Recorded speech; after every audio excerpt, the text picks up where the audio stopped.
Hey everybody, it's Jaeger back here with a different kind of video today, talking about things that camera brands do and in some cases don't do that you will not like. Why is it different? Well, the size can start coming in here because these were all made for Instagram Reels, YouTube Shorts, TikTok, whatever they call their videos, just TikToks, I guess. Let's get a little bit more breathing room here. Let me preface this whole video with everybody definitely can make a stills camera in their sleep. I'm just saying, as a customer, a paying customer, mind you, there are a few things that each of these camera brands can do differently, can do better, because no company is perfect.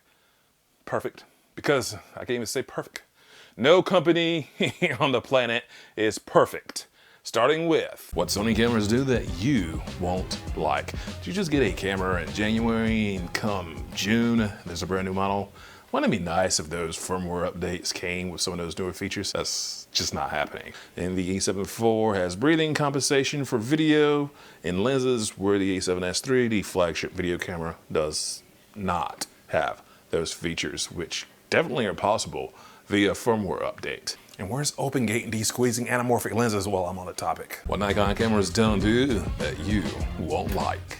Not letting people know that they are Nikon. And so many people will say, well, my father, grandfather, someone from my past grew up and had a Nikon, but you just wouldn't know it in today's marketplace. Nikon has allowed other companies to steal the mind share.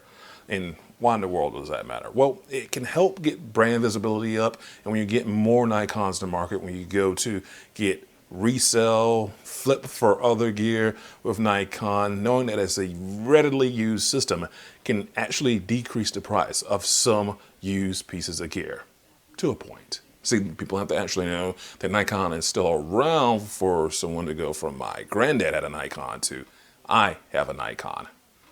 And more Z-mount lenses need to get here fast. What Fuji cameras don't do that you won't like. Now, admittedly, people love Fuji and the Fuji colors, and they actually do a lot of what you like. So what's the point of the video? Well, don't you just wish that they did a little bit more in the hybrid space, like including headphone and mic inputs, and it would be great for them to come in and compete in that full frame market just for the sake of competition, to mix things up just a little bit more. What Panasonic cameras do that you won't like. The L mount Align, still a fairly young mount for a camera system. It just needs to innovate faster and let third parties like Samyang into the party with some of those cheaper lenses that can punch above their weight. Did a little punch thing now. And hopefully talk of them creating their own sensors needs to materialize so Sony doesn't have such a dominant hold on the camera sensor market, which is just basically going to lead to even more innovation. What Canon cameras don't do that you won't like.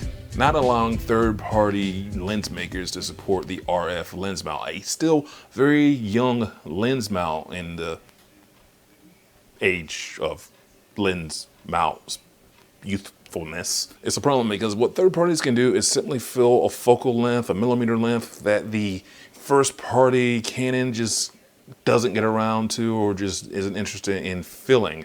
That is the point of why you want a third party lens, and it becomes really hard to recommend the RF mount to people knowing that this is going to be a case for the foreseeable future.